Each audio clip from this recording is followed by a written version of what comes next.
Welcome back to the show. Welcome back to the show.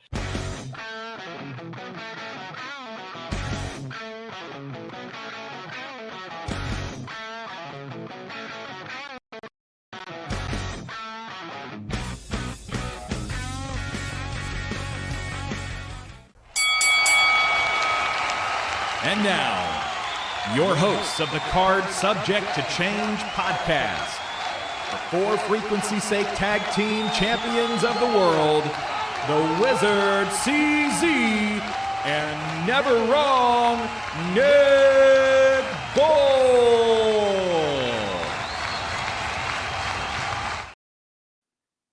Hello, one and all, and welcome back to another exciting edition of the Card Subject to Change podcast, the podcast by the fan, for the fan. Of course, I am one half of the tag team champions here in the For Frequency's Sake network.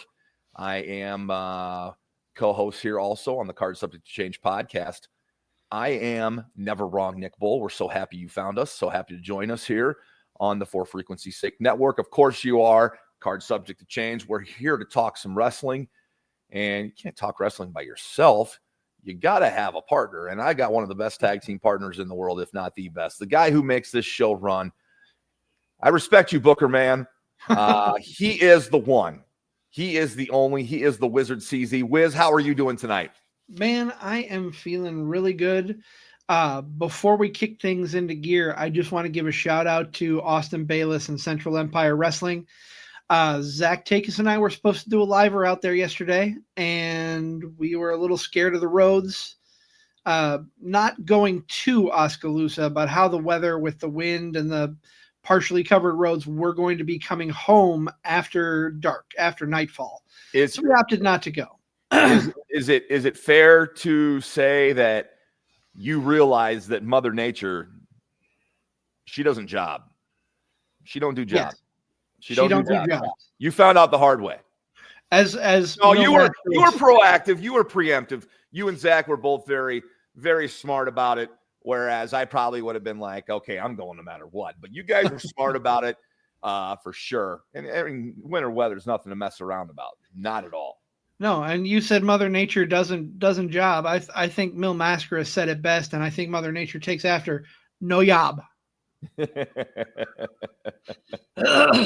But no, Austin had a great show last night from everything that I've heard.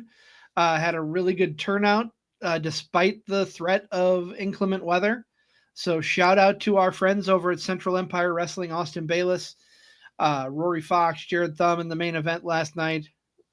I wish I could have been there. I wish I had been there, but they've got another show coming up in May, and I think we'll be pulling the trigger on that one for sure, because May's not going to have a threat of snowfall. Man, I hope not. If it is, we're in a lot of trouble. No, the independent scene, of course, is really thriving as we broadcast here out of the Midwest. Card Subject to Change is just, right in the heart of the Midwest in the Quad Cities, and we've got independent wrestling galore in our backyard, and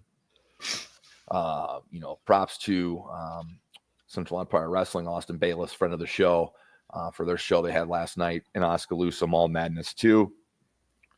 But since you were able to be there for the pre-show podcast party, you were able to watch both shows that we're going to be talking about tonight. If you haven't guessed it by now, this is episode 174 of the Card Subject Change podcast. Of course, we are powered by Low Pies Pizza, built by Durham Remodeling, colored by Ryan Allison Tattoo, and protected by Jared Zook of Country Financial. So thankful for all those guys for being aboard. Thankful for you being aboard as well. Episode 174, Grand Vengeance. Of course, we're going to talk about Grand Slam Australia and Vengeance Day. You not being able to go out of town was able for you to watch both of those live. I, on the other hand, got back late from a game of my son's, and I watched the one that was taped already, or the one that already happened live. And we'll talk about that in a minute here with Grand Slam. And then I watched NXT late last night and then finished it as we record here, today on Sunday morning. As we record on Sunday afternoon, I finished it here, Sunday morning. So a lot of wrestling going on and a lot of wrestling to get to. Enough of us bumbling, stumbling around. let's cut the music. Let's get in the ring and let's get ready for action here. What do we got, CZ? Man, we might as well start with the show that physically happened first, even though it was on tape delay for us here in the States, and that is Grand Slam down in Australia. 5 matches on the card, which if this had been an actual pay-per-view event, there would have been double that. But this was essentially their replacement for Collision this week. Obviously, there's a 16-hour time difference between us and where the event was held in Australia. So we did not see it live, although Nick and I both talked off the air yesterday and today about how they could have put it on Max as it was airing. People stay up for the Japan shows, for Wrestle Kingdom and all things like that. They definitely could have pulled it off, Nick. But no, 5 matches on the card and five decent matches looking at what was there. A couple tag matches, a few title matches sprinkled in. What are your initial thoughts on the card looking at what was coming up for Grand Slam? I'm going to take your question and press pause because I will talk about the card in a second, because the card will be the ending of what my first take is going to be. Okay. I think this show was initially pitched, maybe sold and believed to have been a bigger venued show. I believe this was supposed to be outside on the soccer pitch in an Aussie stadium somewhere. And when ticket sales weren't good, they had to move it to a lower venue. Not knocking anybody here. I'm just stating facts. A couple days before the show or the day of the show, fans are irate in Australia because the people who got the tickets right away didn't have access to the best seats.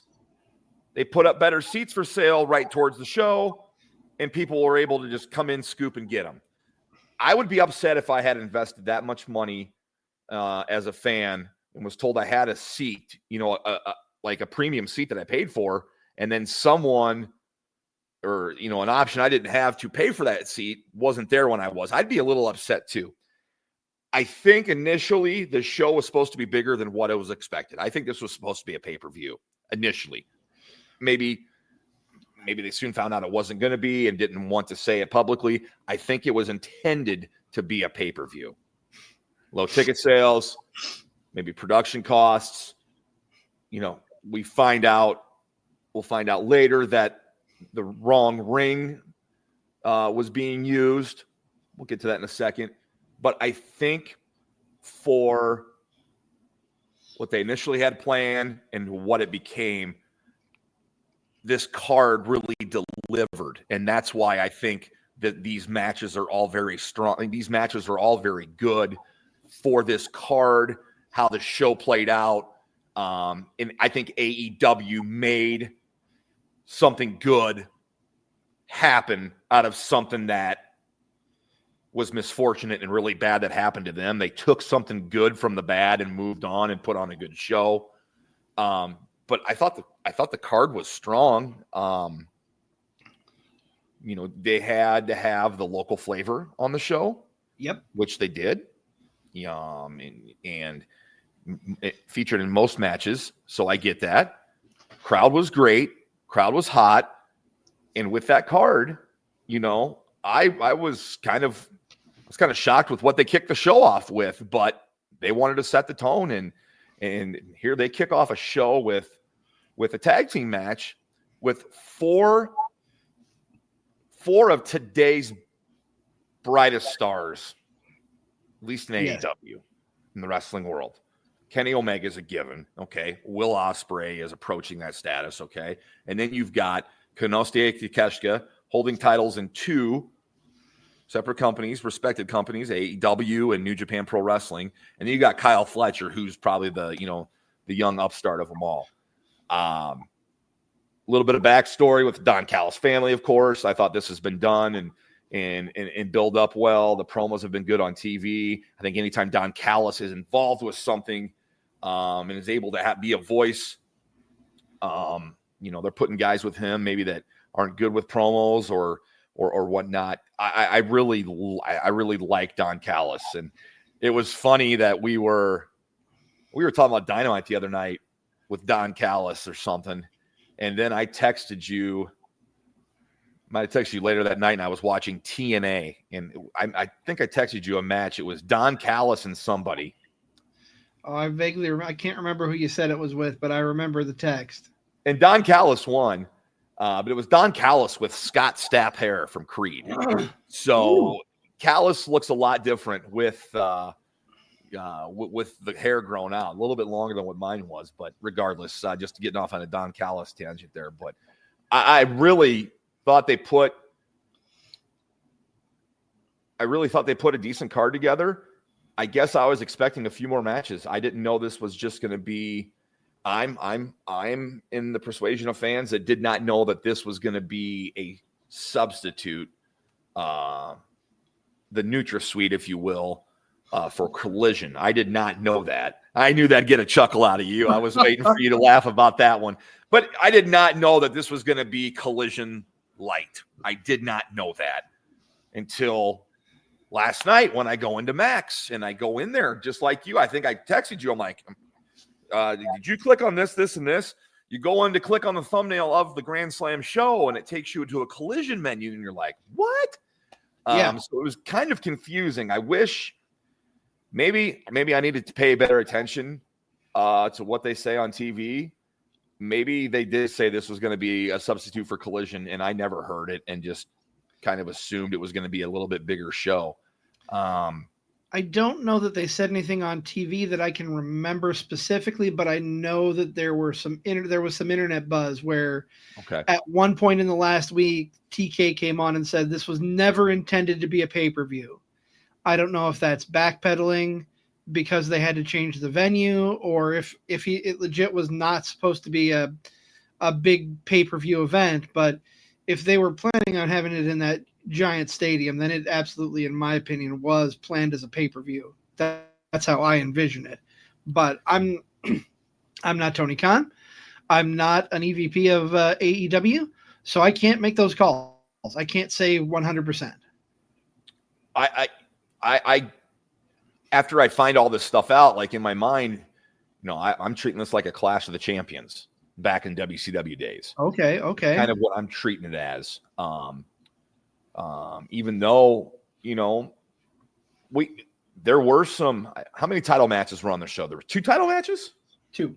2 of the 5 were title matches. Okay. So not every Clash of the Champions was every belt defended. So I'm fine with that. No, 3. 3 title matches. Okada defended the Continental. Okay. Yep. I was counting 2. So 3 of the 5 we get title matches. So you're getting titles up for grabs, which is good.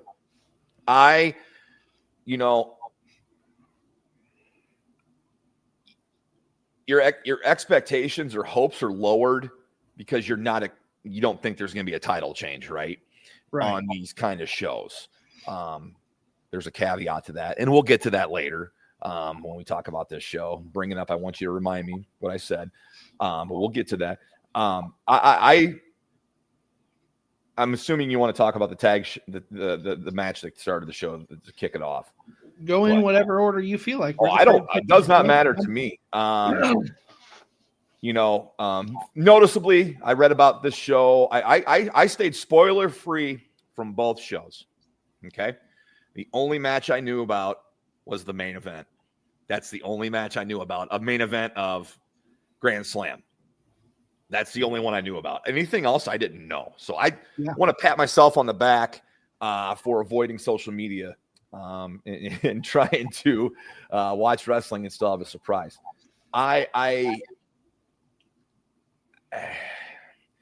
The ring for me was a big, it was a problem at first. And then we were talking with our friend. I was talking with our friend, and you were too, you're in the text group with Tim Regal. And I just wondered how much it would throw off the wrestlers from usually who work in a 20x20 or an 18x18, and then go down to a 16x16. And then I thought, Rob, a little bit, like, it's not that big of a deal, people. You guys are pros. they've worked in every size ring there is. Most of them have, if not all of them, at some point in their life. So that ring thing's not really a big deal to me. I'll tell you where I noticed it is on the outside of the ring and how much room they had. Like there was plenty of room to do stuff on the outside. So that was a positive. And I really, at first the ring kind of threw me off, but it didn't ruin the show. I mean, so I'll call out and bag on AEW when I can or whenever, but that didn't bother me in the slightest after the show started. And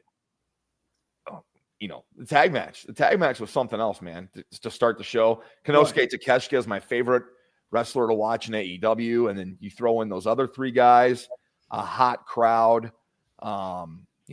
Kenny Omega and Will Ospreay working together after they've been foes for all these years.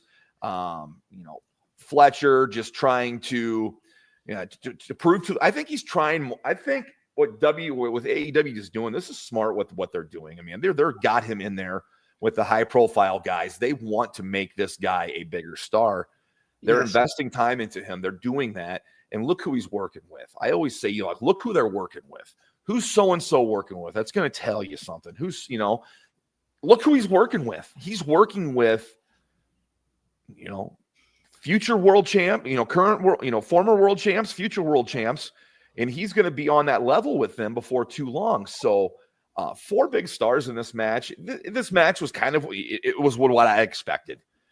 Maybe exceeded my expectations in places. But this match was good. It was a fun tag match. Not 2 legit tag teams, but 4 guys, 2 different, that part was good. It was really good. I don't know if it's my match of the night on this show, though. I don't know if it's my match of the night. It wasn't mine. We'll get to that in a little bit. I think yours and mine will probably be the same, but I really enjoyed this opener. I loved the hidden blade, one-winged angel combo finisher. That was fantastic. That was innovative. Like, come on. People have been dreaming of or wanting to see those guys tag and do that. Have never seen that before. How cool is that? So it was cool to see. I mean, I don't want to call it a throwaway show, but when it's not a pay-per-view, it's kind of like in the Clash of the Champions realm. Like it's a TV special. It's not a pay-per-view. So, but I like the opener. What do you think? I enjoyed it. I thought it was a lot of fun. You've got 4 people who worked really well together. Obviously, Omega and Ospreay have history, so they know each other well, having been opponents for so long that they would. You'd have to think, having been opponents and worked together as much as they did, they'd make a good tag team. Watching this match, I completely agree. Kyle Fletcher is a future star. Konosuke Takeshita, if he's not holding a world title in the next year, then somebody's wasted him. But my worry with AEW, and I don't want to rag and rail on them, I want to focus on the positives because this was a really good show. This was a really good match. They're putting Kyle Fletcher in these high-pressure situations with these huge stars, with the mega stars that they offer. I don't want to see him get swept under the rug like so many other people in AEW who have been put in high caliber situations. It remains to be seen. It really does. I mean, I think that's the bugaboo that everybody doesn't want to see. You said the part out loud that nobody else wants to say, and that's true. That's very true, in my opinion. But I don't know. This just feels different. It feels different. This was a guy who was a tag team wrestler. His partner had to have surgery and be out for a time, I believe, on his arm or his wrist, one of the two. Mm-hmm. So what do? You got to still pay the bills, right? You got to still work. So they invested a lot of time, energy, thought, planning, expectations into this guy. And, this guy may be the breakout star of 2025. You could say 2024 was, but I think until he kind of wins a title, gets that first taste of a title, of a title that matters over there, But they all matter, Nick. The sky's the limit. Well, they all probably do matter to some respect. I'm not trying to poo, but I don't want to see.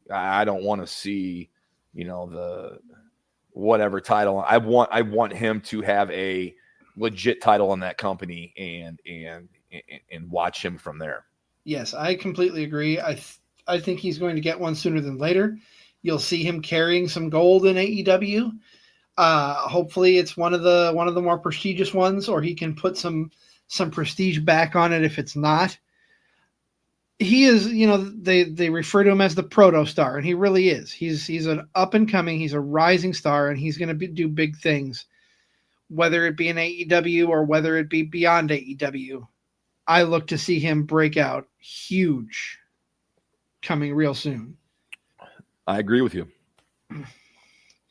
I agree. Now, I don't mean to suck the air out of the room, Nick, but your favorite wrestler, your favorite girl is up next. Yeah. I'll tell you what. This has had my interest in AEW when I'm watching their television. Who knew Harley Cameron could be this good? Right? Not really known for her ring work, but they've given her an opportunity. She's obviously very talented. I knew that she could sing. I know she plays some different instruments, but now she's a ventriloquist, and she's essentially made her puppet is more over than Mercedes Moné. I was just going to ask that question if you thought so. I'd think Absolutely, so. Well. Dude. That whenever that puppet comes on, the crowd goes nuts because they know there's going to be a promo. And her promos with Renee Young backstage and her and the puppet, and even when Monet was in it, they've been good. That's what's made this. Wasn't watching this match for chin locks and reverses. No, I was watching this match because they really told a good story with the vignettes and with their backstage stuff. This was done very well by them, by AEW, setting it up this way. You've got Mercedes Moné, this worldwide known star, won titles everywhere she's went, yada, yada, yada, like her or not. You got Harley Cameron, who really is trying to make a name for herself. This feud, she made a name for herself. She came out on the short end of the title or of the match, and I know a lot of fans were upset with that. They thought that she should have gotten it because isn't she from Australia? I'd have to double check that. I didn't know I can't remember. Anyways, I'll find out in just a second. Or New Zealand. She is 100%. I think there was someone from Australia in almost every single match. Okay. Crowd behind her. Hey, maybe you do a hot shot at title offer. Maybe she drops it in a couple weeks back on TV.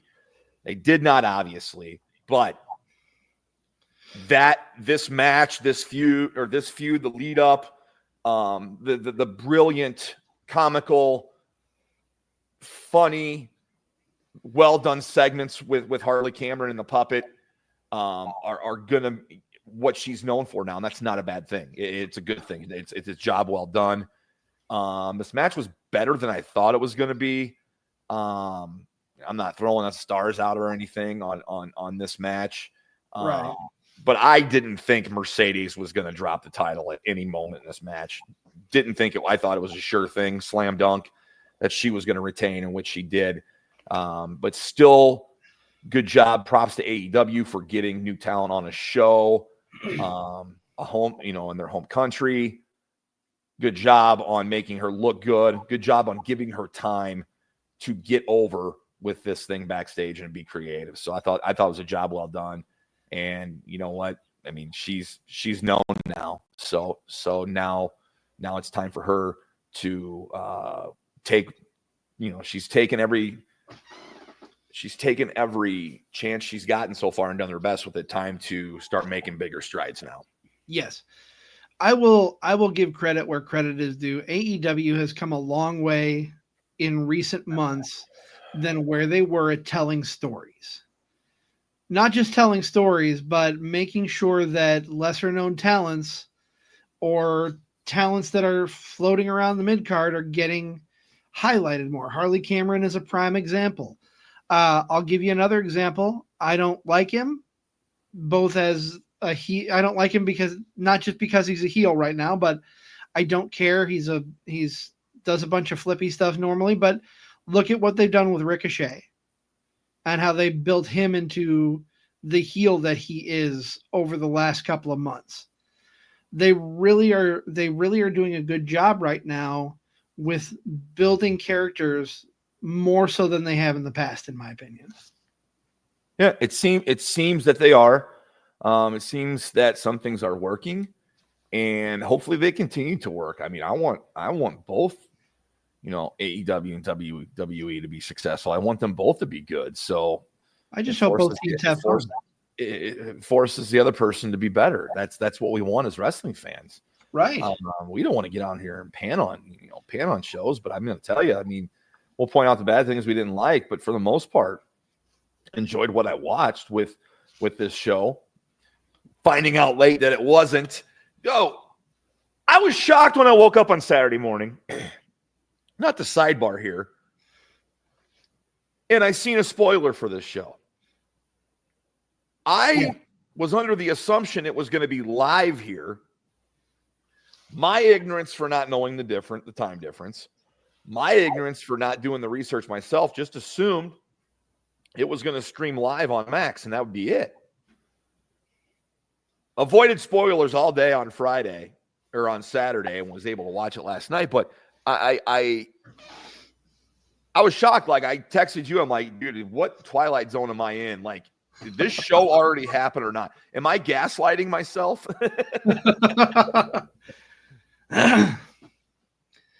So we go from there to another tag match. 2 tag matches on the card, which is cool for you. I know you're the big tag team guy, so seeing 2 tag team matches on a 5-match card has got to be thrilling for you.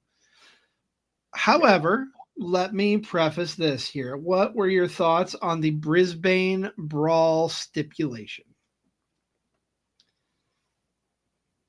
Enlighten me. So essentially, and I'll pull it up here. Essentially, it's a street fight. It's a 2-team street fight. It's hardcore wrestling.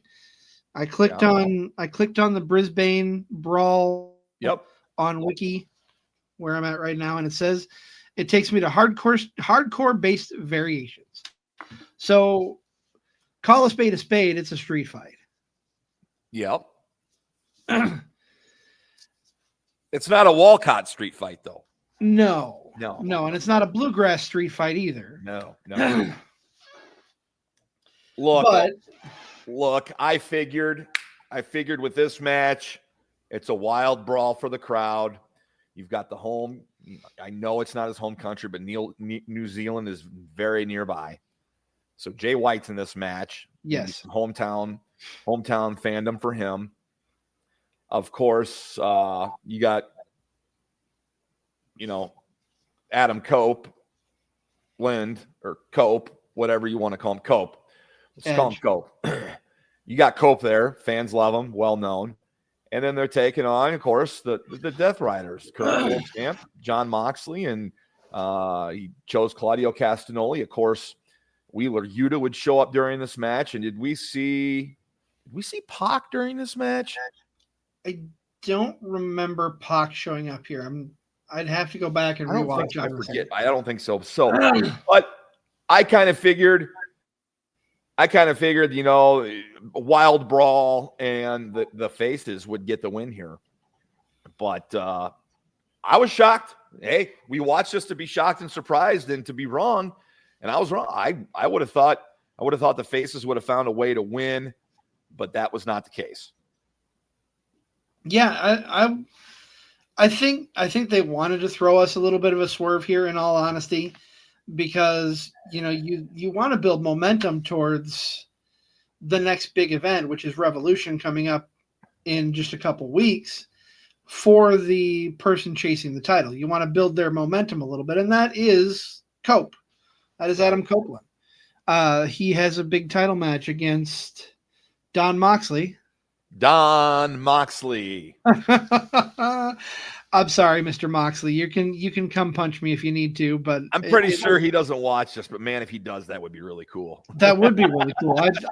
I'd definitely pop for that, especially if he hit us up in the comments.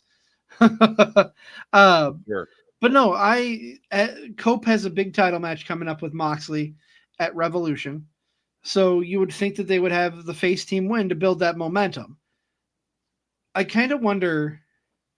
I'm going to put on my Booker hat a little bit and do some fantasy booking. I told you this off air. Edge came away with the loss here. Cope came away with the loss here. Sorry. Formerly known as Edge, the artist formerly known. I think that Moxley chokes him out. Yeah. Him out. And yeah. That's I think that Cope is going to go over at Revolution. I really do. I think they're building towards that, but I don't think he's going to keep the title very long.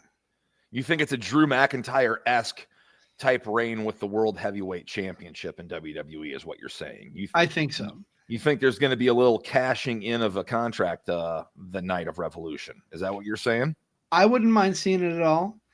I know you've booked this on different cash-in predictions, but with the title being in that briefcase, how ridiculous would it be for Cope to not touch the title before his old running mate Christian comes in and steals it away? That'd be cool. Like he never got to touch it. Like he never got to celebrate with it. And Christian would drive that point home. Yeah. That automatically becomes the number one reason why I watch that show now is watch what happens with Christian and Ed. Yeah. Quit Christian and Cope, whatever you want to call him. Whatever you want to call him, that's what you can call him. The Patriarch. We're trying to here. We are Card Subject Change Podcast, the podcast by the fan for the fan. We're breaking down Grand Slam Australia. We're almost through that. We still have another show to break down. Of course, we're powered by Lopez Pizza, built by Durham Remodeling, colored by Ryan Allison, tattoo and protected by Jared Zook of Country Financial.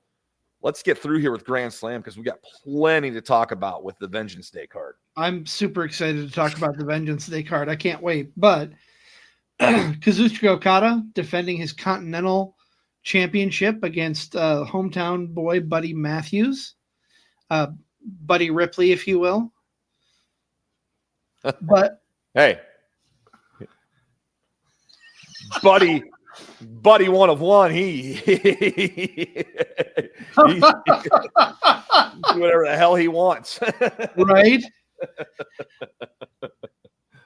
I thought the writing was on the wall for this match as to where the outcome was going to go. However, I had secretly hoped that Buddy would come away with the win in his hometown. Tony Khan is known for giving hometown people the win, especially in a championship match. We'll get to that later. But this is my pick for match of the night. And it's very close second to the main event. I thought the two could go, you could flip-flop them, and I'd be fine. But Okada is brilliant. Buddy Matthews is one of the most underrated stars in AEW right now, and I wish they would do more with him. Yeah, I hope they do. 0 for 2 on the night for the hometown people trying to go for a title. Yeah, Okada's good. He's special. I know he's not as young as he used to be, but he still has that presence to him, that aura to him that people, tune in and watch his matches and are intrigued by what he does. I thought it was a really good match back and forth. So far, we really haven't had a stinker on this show. No. Not every match is am I going to go back and you say this is probably my best match of the month or best match of the year? No, I'm not going to say that probably, but I did enjoy this show. It kept my interest and this match was good. It's, you're watching this and you're thinking, man, Buddy Matthews can do this. He's going to do it. Like if they're going to do it, this is the night, right? Yep. I wasn't let down. I just kind of figured Okada would still retain here because I had a feeling the title was changing hands in the main event. Absolutely. And I wasn't let down. I was not surprised. I just was hopeful because I was hopeful that both of these titles would change hands, in all honesty, because Buddy Matthews deserves, give him his flowers. He is fantastic. But no, the main event, this is another one of those areas where AEW has done a fantastic job of storytelling over the last month or two, or a little bit further.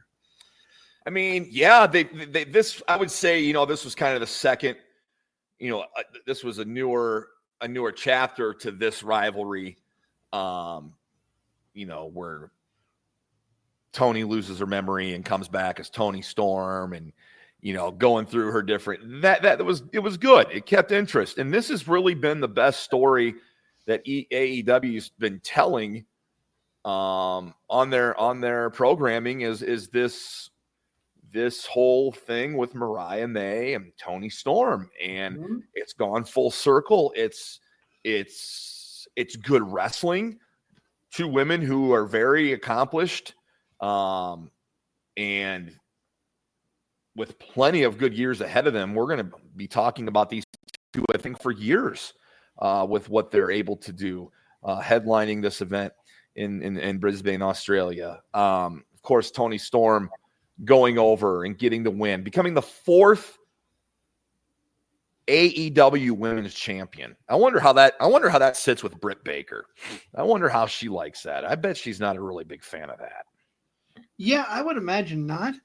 But I don't know, based on rumors and speculations and innuendo that I'm seeing online, I don't know that Britt really cares, because it seems like if the rumors are true, she is on her way out the door.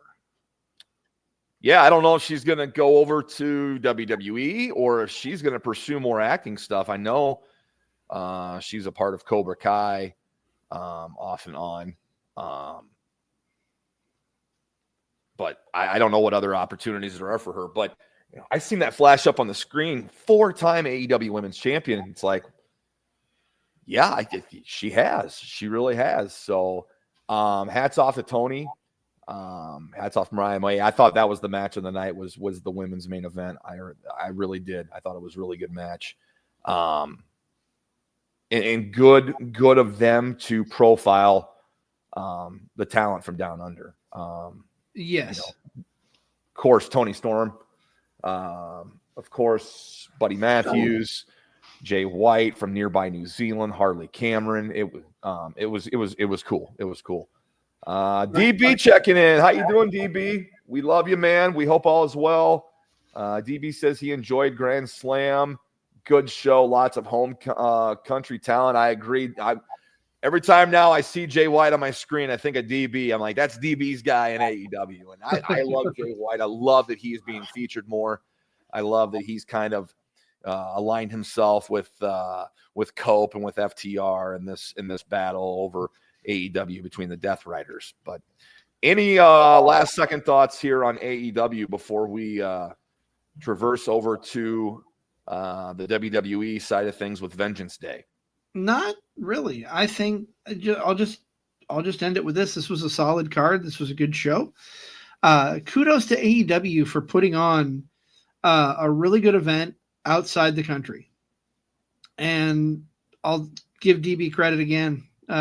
Chime in Jay White for AEW champ in 2025. I'd like to see it happen. I hope it does. Of course, DB, a good friend of the podcast. You can catch him on the Sit Down Marks podcast. Another great show to watch when you're not watching us. Watch us first. No offense, Stevie. But yeah, we're gonna slide over to Vengeance Day here in just a minute. But Nick, it's the off season for that other thing the network does. That sports ball game. Yeah, it is. This is the first weekend without football in quite some time. So those guys are dealing with probably seasonal depression.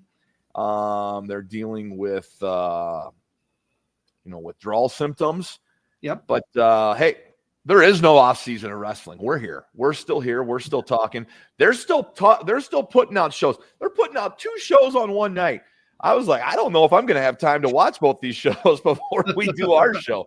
Thankfully, I did. And thankfully, it was 2 excellent shows, to be honest with you. And,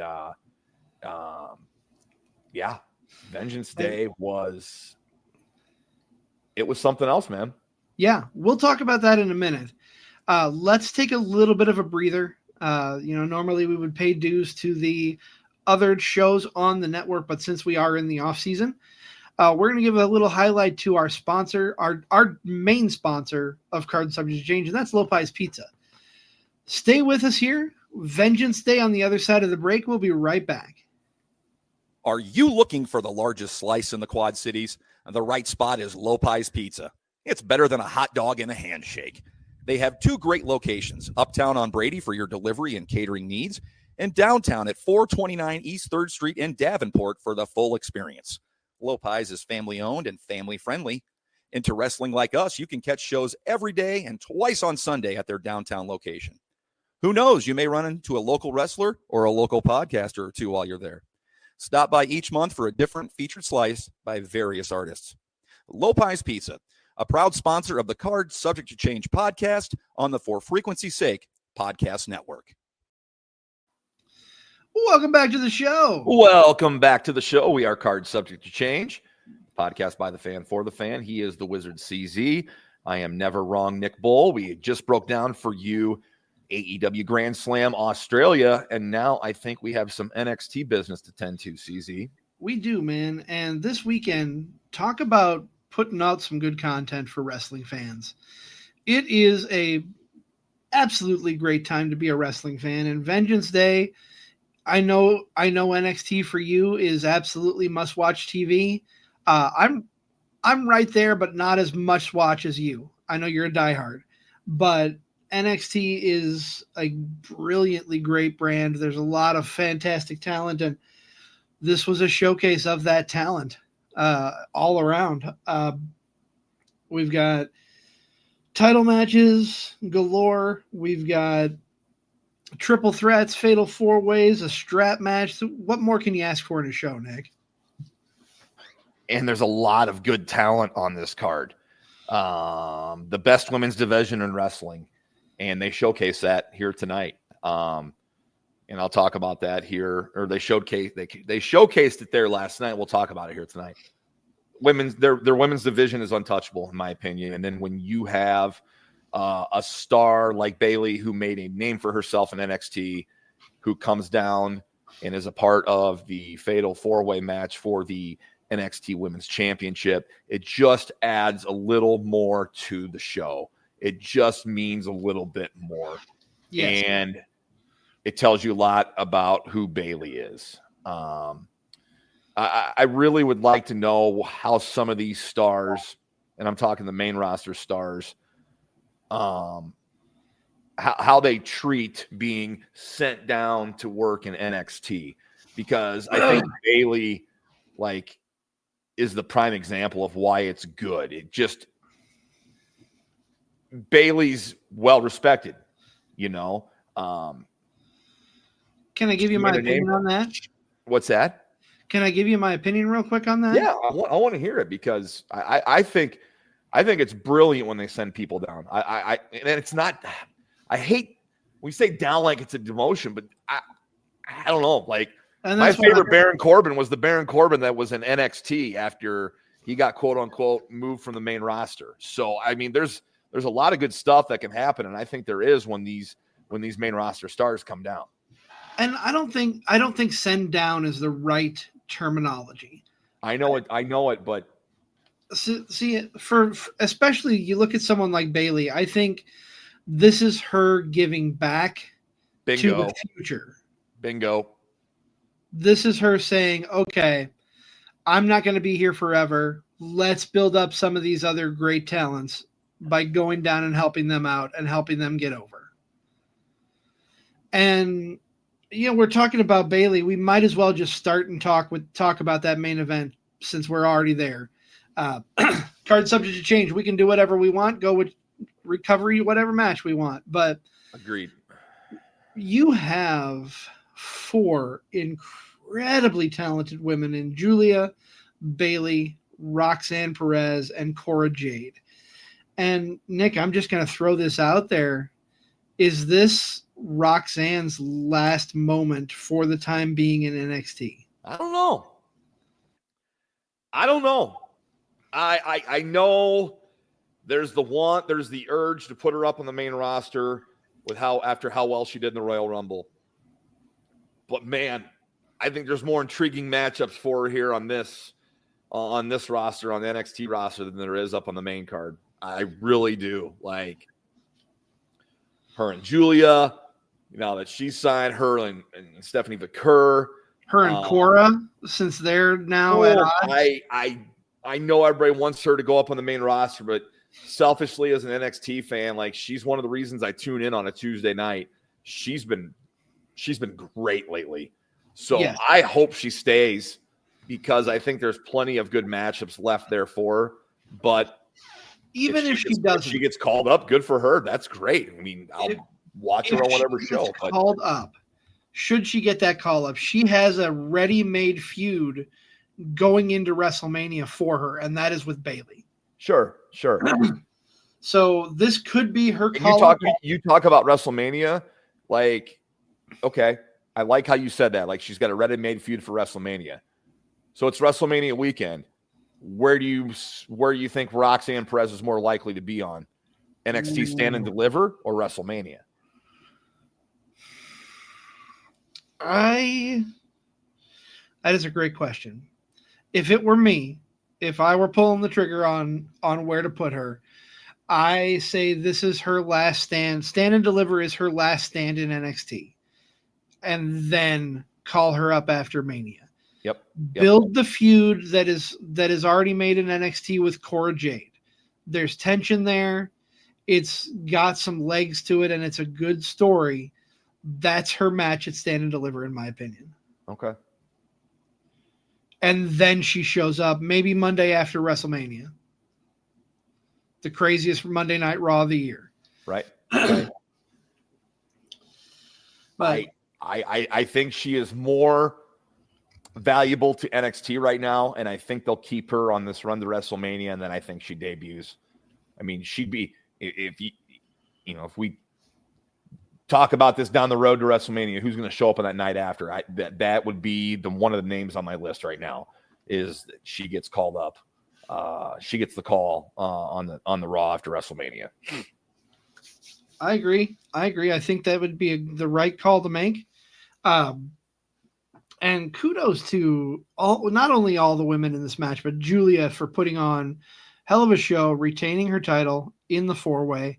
Obviously, everybody knows a fatal 4-way. It's hard to retain your title in. You've got a 25% chance. And I'm going to transition into the next match that I want to talk about by saying they bookended the show really well. Because at the end of the night, you have Julia and Stephanie Vaquer holding their titles high in the middle of the ring. By the way, I think Stephanie Vaquer is the best wrestler on that roster right now. I don't disagree. Female wrestler. I can make a good argument for that. Absolutely. But Julia, when I'm watching her match, and I'll get back to what you're saying. I was watching her match and I'm like, she's the best female wrestler on this roster, and she's not even the main event. Like, that's how good this NXT women's roster is. That's how loaded it is. But she may not be in the main event, but she's in the next best thing to the main event, and that is opening the damn show. Her and Fallon Henley.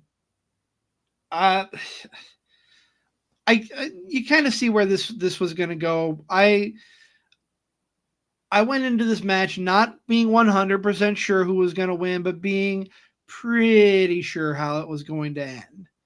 But all the shenanigans with Jasmine Nix and JC Jane, and then Vaquer getting her win against Fallon for the quote unquote secondary title in NXT for the women, the North American Championship. I thought this was a good opener. I want you to go back to the moment you were going to talk about before I interrupted you. Ah, yes. Big moment at the end of the night. Because Huge. we have Julia retain, correct? Mm-hmm. We have Vakur become the new North American Women's Champion. 2 semi-recent signees for NXT, right? Right. And now you got titles on them. And now what do you do with what happens next? Well, of course, the obvious answer is you bring in the newest female signing into NXT, the juggernaut, Jordynne Grace, and you have them all stare each other down. This moment sent chills through me. This was a fantastic way to end the night, with Grace making her official NXT debut after making her overall debut in the Rumble. She's in the right place. She's going to have a feud with one of those women. I'm leaning towards Julia more than Vaquer, but we'll see what happens. It's up in the air. This can go either way. Yeah, it was a really cool. I thought it was a really cool ending to the show. They bookend the show. They have that moment where they're both standing in the ring with their titles, and then that moment with Jordynne Grace. Like, that was cool. That's NXT. That's NXT right there. They're so strong. Their women's division got stronger. The best women's division got better. That's like my takeaway from Vengeance Day. The best women's division in wrestling got significantly better. Like, they're loaded, dude. They're loaded. Maybe Roxanne Perez is on her way to Raw. They're loaded, man. Look at what they have. Loaded. And there's so many names who weren't on this card that can give a lot of credit to. Like, look at Jada Parker, for one. Lola Vice. Yes. Sol Ruka. Carmen Petrovic is starting to come into her own. There are so many talented women on this NXT roster that it's, for lack of a better term, it's a crapshoot as to who you're going to get where. But that's not a bad thing. It's not a bad crapshoot. It's not. You didn't mention Gigi Dolan, one of your favorites. I didn't, but I see her more now as kind of taking on a mentorship role than a big time player role. Right. Right. No, but I mean, they have an embarrassment of riches right now, and we are going to benefit from it. Like, I can't wait. I don't know when the next takeover going to be. Stand and Deliver. I'm guessing that's what they're probably building towards now. Stand and Deliver is the next takeover. Okay. There is one televised special in Roadblock coming up in a few weeks. Okay. That's going to be after Roadblock. I mean, I'm not saying like from now to Roadblock won't be interesting, but like Roadblock on will be great because we'll probably start getting matches, matches pitched, matches, storylines and whatnot. So looking forward to it. Yeah, both these women's matches were good. But during that Stephanie Vakur match, where she defeated Fallon Henley, despite JC Jane doing what she could to interfere there towards the end, I honestly thought, I'm like, you know what, she's the best women's wrestler they have right now, and it's not a knock on anybody else. They're so loaded. Like, I think she's the best talent they have in that women's division. And, you can't get the title off Julia right now, but you can sure put the secondary title on her. And I thought for sure that Vakur was going to win and really take off with whatever's going to happen next with her. 100%. I can't wait to see where we go from here. I'm going to put it to you. I kind of picked the first two places we started on Vengeance Day. Where do you want to go next? I have an inkling as to where you're going to want to go, but what do you want to talk about next? You know what? I want to talk about the triple threat men's match. Okay. For the Oba Femi's NXT title. Okay. I want to talk about this because we talked about wrestlers being sent from the main roster to NXT. I was excited when Grayson Waller and Austin Theory came back. And everybody was kind of cringeworthy, maybe like, oh, why? I want to see these guys, what they can do. Now we're going to see them in a main storyline, which we did. And we're going to see if, they got something they can take back with them better, make them better than they were before to the main roster. So I was kind of looking forward to this match. I like how it took a turn in the recent weeks where there's dissension maybe in the ranks between Theory and Waller. Turn on Grayson. Yeah. Turn on Grayson. So that's been interesting to see. And knowing that they're going to go in there with Oba Femi and watching Oba Femi, the possibility of him throwing those two dudes around, like, I was excited for that. And all that together, and we got a really fun championship match where, we could see what Waller and Thompson are capable of doing, and we see what Oba Femi, what he's going to be doing in a few years on the main card. Like, this guy's special. And I'll give a little spoiler here. I usually write my weekly article for the Substack after we do the show, depending on how I feel. It's already in the can, and it was inspired by this match. I want you to see if you can guess as to what I might be talking about. I'll give you a hint. A big focus is on Austin Theory.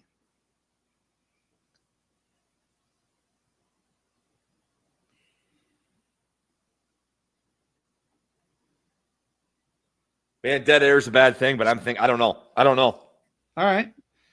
So I'm just going to lay this out there. It's my hot take of the night.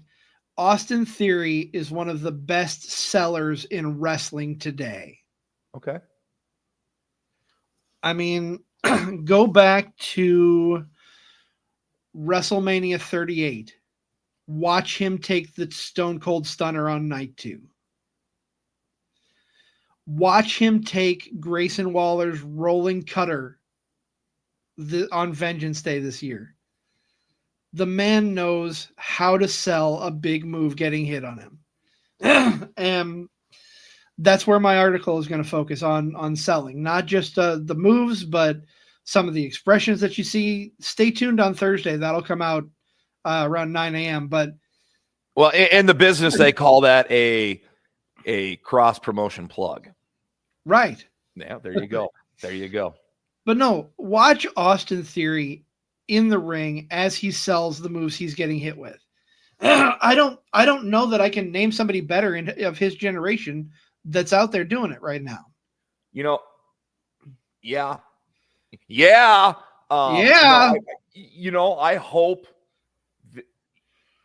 I hope there's something for him when he goes back to the main roster. He shows that he can. Both these guys showed in this match with Oba Femi. That's why I really was looking forward to this show. I mean, I'm probably going to go back and watch this show again, probably after we get done recording this show. Will I watch every match? Maybe. Will I go back and watch my favorite match of the show? Yes. We haven't talked about it yet. I know. You know what it's going to be, you freaking Mark. No. Wait, who's the Mark? Both of us, you know that. That's correct. I'm the tag team Mark, though. So, the show was fun. I can't say it enough. Like, I hold NXT as a special place in my heart. Like, I really I've gone back last couple weeks and watched some old takeovers. I just love the vibe of what the show's always been. There was a little bit of time there when it was the rainbow color, all the, the bright colors of NXT. I didn't like that era, but paint splatter NXT. Paint splatter NXT. But we've come back from that. And I think NXT right now it's on a projection to be better than it was at its best. So, and I think, they took another step forward with this pay-per-view or this PLE, whatever you want to call it. It was on Peacock. Yeah. It was good. It was good. And this match was really good. I agree. This was probably my favorite match on the card just because it was well put together. You didn't know if one of the A-Town Down Under boys was going to turn on the other. And the way that it ended with Waller hitting that stunner or that cutter or whatever on Theory. Can't wait to see what happens next. Yeah, that's why you tune in. Now, before we get to your favorite match, I want to kind of blend the next two together, and there's a reason I want to do that. So we'll talk about the strap match first. You got Eddie Thorpe against Trick Williams. And when I hear strap, oh yeah, dude, that's all I listen. I got a confession to make. That's all I listen for when Trick comes out. Like, I love Trick. I love his theme. I love how it's interactive and the fans love it. But I'm so just listening to Booker T and what he has to say. Oh yeah. Oh, say it with me. It's so good. But I came into this match expecting more. And here's why. You look at a strap match, you think of a strap match, and you think it's going to be brutal. And it was to an extent, but the match that came after, I thought was way more brutal in the way it came off than the strap match. Yeah. I can agree with that assessment. Yeah, I wasn't looking for blood here. No, I wasn't looking for blood, but I was looking for a little more brutality. A pretty good job of making it known they don't like each other. Taking each other out backstage.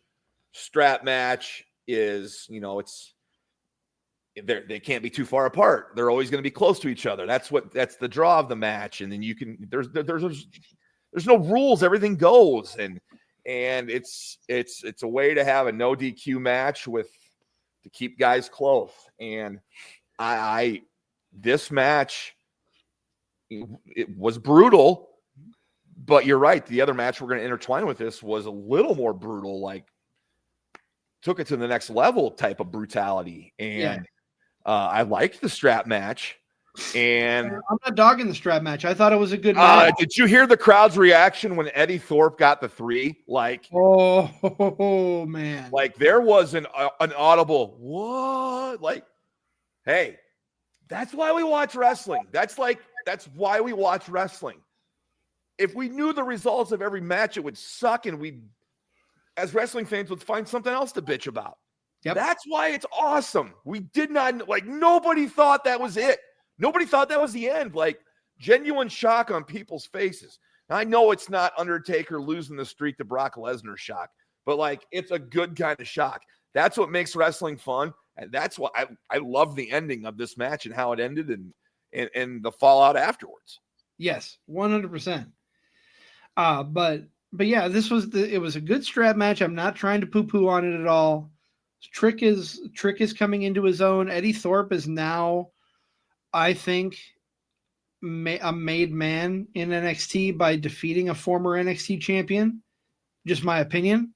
I think he solidified himself on the roster, and I can't wait to see what he does next. But no, you look at the next match, just the story and the build between Ethan Page and Javon Evans. It's already brutal enough. And then Page breaking his nose, the blood, and then the final shot of the match where you see his mouth guard fly out, and then at the end you see Javon Evans laying there coughing up blood. Wow. after Page broke his jaw and this thing took off, and now you're getting this different version of all ego Ethan Page, who's going to fall in line with Ava, who's the Rock's daughter. They had that confrontation on NXT. You know, Rock doing that with Ethan Page. Dude, he's a made man, right? He's made on that roster. He's good. He is great at what he's doing. Since he's come over, he's more compelling than anything he ever did in AEW. And that's not a diss at AEW. He's just they're tapped into him, and they're finding something in him, and he's doing it. I know he had a good run in TNA with Josh Alexander as the tag team of the North, but he's out on his own now, and I thought the brutality of this match, come on. Were you shocked by the ending of this match? I think everybody believed Javon Evans was going to be able to get some revenge. Yeah. But there was some genuine, after Ethan Page won. Like, I thought that was the second moment of the night where the fans were shocked. Not as shocked. They were shocked, but not like they were when Eddie Thorpe beat Trick Williams. Right. So let me ask you this. Where, we've kind of talked about both these matches. Trick Williams can come away from the loss and still be strong. Oh, for sure. For sure. Where does Javon Evans go from here? Page thing ain't over. It's not over. He's gonna come back and extract his revenge on Ethan Page at some point, probably sooner rather than later. Do they have their maybe their blow off at Stand and Deliver? Stand and Deliver, yeah. Maybe it is. That'd be fun. I like watching those two guys work. Yeah. I love this match a lot because of the brutality of it. If I'm going to go back and watch a match, that's the one I'm going to watch first. That's the one you're going to watch first? Just because of the brutality and the way the match was put together. Okay. But what I'm going to do now, Nick, I'm going to sit back and I'm going to let you gush. No, I want you to talk about it because I'm probably going to say a lot of things, but I want to hear what you have to say about it. Talk about the lead up to it. I want you to go first on this one. Okay, fair enough. So I will be perfectly honest. I texted you before the show and I was like, who in the hell is Yoshiki Inamura? I believe that's how you pronounce his name. Like, who in the hell is this guy? I know Josh Briggs, but I had no clue. Inamura. Yep. Thank you. I haven't been following NXT as closely. I've missed segments where they've been together, so I had no clue about this guy. But they came in headstrong, and I think Fraxium will give a title shot to anybody who wants it. But at the same time, you look at those two, and who can stop their momentum? They've been on a heater. They've been on an incredible run. And I asked myself as a tag team fan, do you keep them together or do you break them up? Because I think this is a situation where I don't know if they're a long-standing tag team. I don't know if they got the call up, if their tag team would be like this at Raw or be like this on SmackDown. I think they're together right now because they know it's probably best for them. At the same time, you only knew these guys before for what they did in the ring. This title reign and this run that they're on is really giving them a chance to develop their character in their interviews, their backstage stuff. I can't remember who said it on the broadcast, if it was Vic or if it was Corey. These guys are at their best when they're pissed off at each other. So they didn't know how they would be going into this because they've been getting along. So you have that going on. That's a good dynamic with those two guys. An unconventional tag team, two guys that were singles that they put together. Same with the other side, with Briggs and Inamura. Inamuri, excuse me. I'm still trying to learn his name. But this was my favorite match of the night. Like, Mark. Fraxium is really good right now. We're seeing some really cool stuff out of them. And I thought we saw some really cool stuff from Josh Briggs and Yoshiki Inamura. I thought we saw some innovative stuff from them. Styles make fights. You have the high-flying side of Fraxium, and then you've got this brawler Japanese strong style type from Briggs and Inamura. So this was my match of the night. I know, tag team match, right? But to me, this was the best match, not only on this card. Of the weekend. It was my favorite match of the weekend. It really was. And I went back and looked, it was only like 10:27. So, and at the time I remember thinking, man, that match was short, but it was so good. They packed a lot into it. And for me, it was my favorite. It was my favorite match. And I would love to see Fraxium and Brooks and Inamura go again. I hope they go again. Maybe it's at Roadblock. I don't know, but I don't know. Like, when does Fraxium end? When do you end this run? Because and they've teased it so much off and on. I don't know how you even end this run, let alone when. I mean, like you said, they work better when they're pissed off at each other. They do. Like, they're on a heater. They're on a heater. I don't want it to stop, but when it ends, it's going to be, then they're going to go their separate ways. I don't know, man. They're so fun to watch. They're so fun to watch, and this feels organic. It doesn't feel like something they're shoving down our throats. It feels like something that the fans have all like gotten behind. Yes. And I feel like if you don't like Fraser and you don't like Axiom as wrestlers, or you like root for this team though, because the team is so good. So definitely a bright spot on the NXT roster. Definitely a bright spot of this Vengeance Day show. This was my favorite match of the night and of the weekend. Would you go as far as to say it's your favorite match of the month so far? Keep in mind, Royal Rumble was on February 1st. Probably not.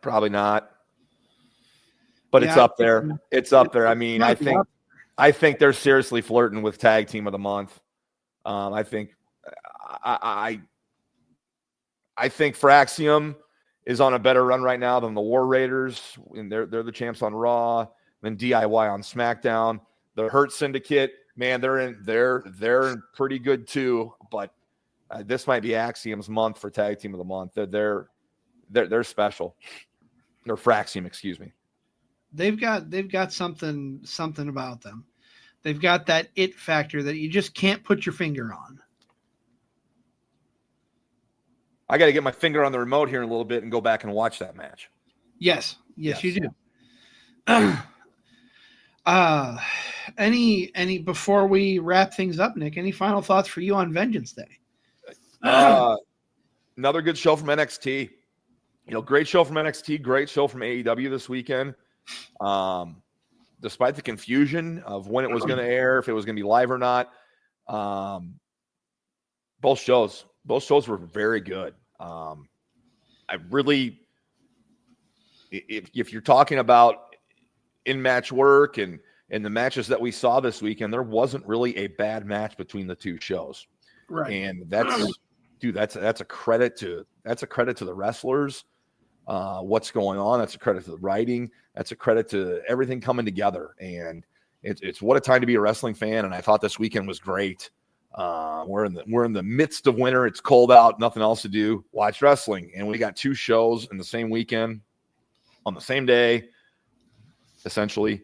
And we get good wrestling to talk about. So it was a win-win for all parties involved. Absolutely. And, I'll just say this. NXT is destination television right now. If you're not watching NXT, you should. And that goes for me too, because I don't follow it as closely as you do, Nick, and I need to follow it more. But best women's division in the business right now, some great athletes on the men's side, and some fantastic tag teams and tag team matches going on. And that's not to poo-poo on AEW. They did a tremendous job this weekend as well. Despite some bumps in the road going into Grand Slam Australia, they pulled off a hell of a show. And we just pulled off a hell of a show. We did. And we're glad that you were here with us. We're Card Subject to Change podcast, the podcast by the fan for the fan. Of course, we couldn't do this without our friends from Lopez Pizza, Durham Remodeling, Ryan Allison Tattoo, and Jared Zook of Country Financial. We're so thankful for all those that are along. Man, wrestling's great. We've got a full week ahead. We have the Kickout coming midweek. Yep. We'll be back with the Kickout this week. Stay tuned for that. That's going to be fun. And I have an announcement to make before we completely wrap up, Nick. I'm going to preface it this way. So 2023, I was starting to get healthy. I was walking more, being more active, maybe not eating better quite yet. And I kind of fizzled out. And part of that, I don't want to lay blame because I fizzled out. It's 100% my fault. But I had an accountability partner that wasn't really helping, if that makes sense. I think I found somebody who is putting in the work and is going to be accountable. And we are going to be starting a new monthly feature on the For Frequency's Sake podcast network. Talking about our good friend from Shotgun Wrestling Radio, Mr. Zach Takis. We are starting Wrestling with Fitness, a monthly accountability podcast. We're going to talk about our fitness journeys, what we're doing, how we're doing it, and just share stories, and of course, keeping it wrestling themed. Got to have the word wrestling in the title, right, Nick? I see you didn't go with my selection of wrestling with fitness.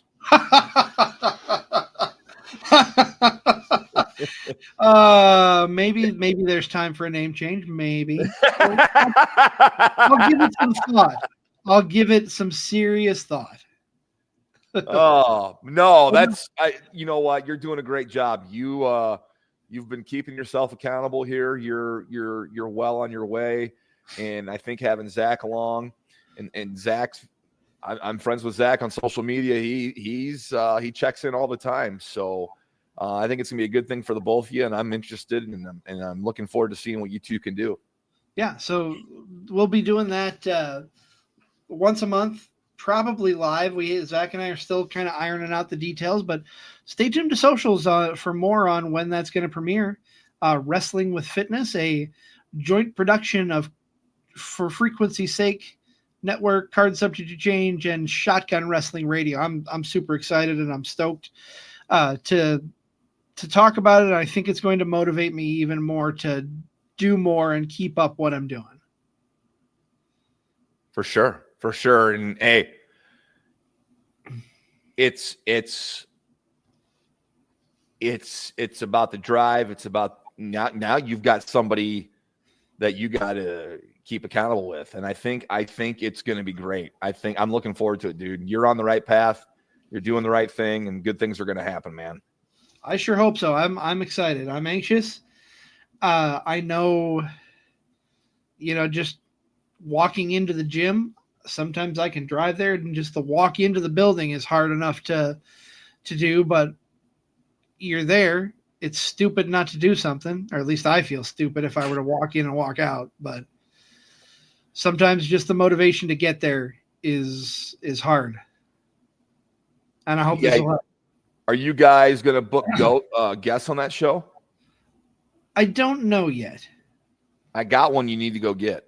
Okay. Fit Finley. Is he related to David? I'll have to look that up. Yeah. I mean, he's got Fit in his name, so he'd be worth trying to get on. But I don't know. Just saying. Just trying to help you out, man. Is he under contract still? Is he still an agent with the big dogs? Because I don't know if we can get past that blockade. We'll have to see. Stay tuned. I would, and if you're not accountable, he gets to whack you with a shillelagh. Oh God. Yeah. Okay. Fair enough. Look for shillelagh whacking by Fit Finley coming in the coming weeks, right here on the For Frequency Sake Podcast Network. That is going to put a bow on this episode of Card Subject to Change. Thank you for tuning in. Thank you for being a part of our family. For my tag team partner, Never Wrong, Nick Bull, I am the Wizard CZ. We are Card Subject to Change, the podcast by the fans, for the fans, presented by the For Frequency Sake Podcast Network. We'll see you midweek for the kickout, and then we're back on Monday next week to accommodate our guests. So stay tuned to socials on exactly when and where. Until then, have a good rest of your week.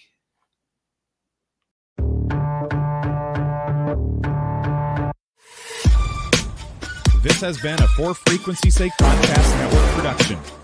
For more great content, subscribe to For Frequency Sake on YouTube, Facebook, and Twitter.